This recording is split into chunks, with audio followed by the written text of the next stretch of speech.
பழமைக்கு பெயர் பெற்றது இங்கிலாந்து தேசம். இன்று நீங்கள் அங்கு சென்றாலும் பல நூறு ஆண்டுகளுக்கு முன்பு வாழ்ந்த பல முக்கியமான நபர்களுடைய வீடுகள் மிகவும் பாதுகாப்பாக, பார்க்க விரும்புகிறவர்களுக்கு எழுச்சியூட்டும் இடங்களாக இருக்கின்றன. இன்று நீங்கள் லண்டன் மாநகரம் சென்றாலும் நீங்கள் அதிகமாக பார்க்கும் மக்கள் உலகத்தின் பல பகுதிகளிலிருந்து அந்த தேசத்தை சுற்றி பார்க்க வந்தவர்களாகவே இருப்பார்கள். இங்கிலாந்து தேசத்திலே அப்படி பேணி பாதுகாத்து வரும் ஒரு இல்லம்தான் போதகர் ஜான் வெஸ்லி அவர்களுடைய இல்லம். தங்களுடைய வாழ்வில் கடைசி 20 ஆண்டுகள் அவர்கள் வாழ்ந்த அந்த வீட்டின் அருகிலேயே ஒரு மெத்தடிஸ்ட் ஆலயம் அமைந்திருக்கிறது.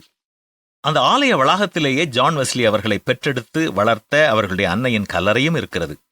அந்த இல்லத்திற்கு எதிராக சாலையின் மறுபக்கத்தில் இருக்கும் கல்லறை தோட்டத்தில் பெயரும் புகழும் பெற்ற பல எழுத்தாளர்களின் கல்லறைகளும் இருக்கின்றன.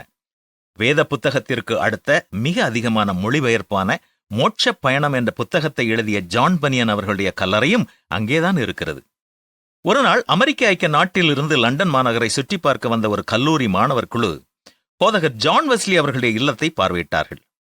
ஒவ்வொரு அறையாக அவர்கள் பார்வையிட்டு அவர் வழக்கமாக ஜெபம் செய்யும் அந்த இடத்தையும் பார்த்துவிட்டு பின்னர் அனைவரும் வீட்டை விட்டு வெளியேறினார்கள். அவர்கள் வந்த பேருந்தில் ஏறியபோது ஒரு நபரை மட்டும் அங்கே காணவில்லை.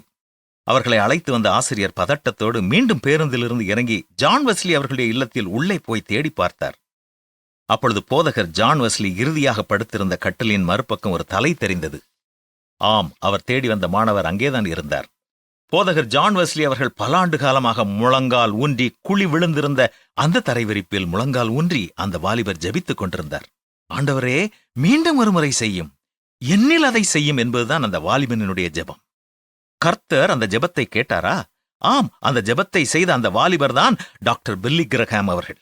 பல ஆண்டுகளுக்கு முன் அந்த தரையில் முழங்கால் ஊன்றி, ஆண்டவரே, இங்கிலாந்து இரட்சியம், அமெரிக்க ஐக்கிய நாட்டு இரட்சியம் என்று ஜெபித்த ஜான் வெஸ்லி உலகத்தை விட்டு கடந்து சென்ற பின்னரும் தேவன் மற்றுமொரு ஜான் வெஸ்லியை எழுப்பினார். கடந்த கால வாழ்க்கை வரலாற்றை வாசிக்கும் அல்லது கேட்கும் நாமும் கருத்தோடு வேண்டிக் கொள்வோம் என்றால் நம் மூலமாகவும் கர்த்தர் பெரிய காரியங்களை செய்வார். இப்பொழுது ஜான் வெஸ்லியையும் டாக்டர் பில்லி கிரஹாம் அவர்களையும் அவர்கள் காலம் முடிந்த பின்னரும் உலகம் நினைவு கூறுகிறது போல நமது வாழ்நாளுக்கு பின்னரும் எத்தனை பேர் நம்மை நினைவு கூறுவார்கள் என்ற எண்ணத்தோடு ஒவ்வொரு நாளும் நாம் வாழ்வோமா? சிந்திப்போம், செயல்படுவோம்.